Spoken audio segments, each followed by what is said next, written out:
This is Scott Whitwam with your morning real estate investor update. And today's top story, saving the economy. Chairman Jerome Powell spoke on Friday, where he indicated that the economy is at a position to accept a potential rate cut in September. This is presuming all current factors remain stable, which is political speak for maybe. This is his way of keeping the door open in the event that estimates have been overstated again. I don't think the Fed can do anything but lower rates at this point. There are more than economic factors at play with a November election approaching. Unemployment rising to 4.3%, inflation is still high, but slowly coming down. The real question now is, how far will the Fed go? Even though Powell took a moment to pat himself on the back, the reality is that they've been behind the curve for 3 years. Expect some cuts, but don't expect a massive move. Today's mortgage rate update, the Fed remains the topic of conversation. Indicating a rate cut in September, the stock market reacted positively on Friday to the news. Though the Fed rate remains unchanged at 5.33%, you can expect an announcement regarding a change very soon.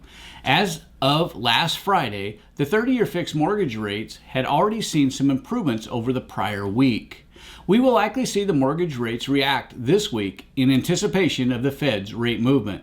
According to Freddie Mac, the 30-year fixed rate mortgage weekly average was down from 6.52 to 6.46%, and the 15-year average dropped as well from 5.91 to 5.62%.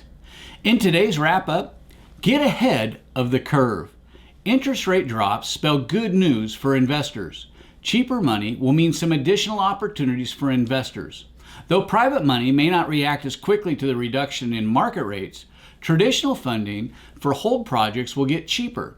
Cheaper money can make holding acquisitions easier for cash flow and enhance recent financed investments through refinancing to new, lower interest rates.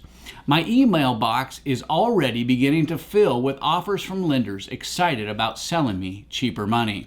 For investors with portfolios to liquidate, to retail customers, this should help make your offerings more affordable and sell faster. Depending on the market's long-term rate objective, this could help the third quarter for real estate investors. Be sure to subscribe to the Morning Real Estate Investor Update or catch me on the weekly Whitwam Wealth Real Estate Podcast.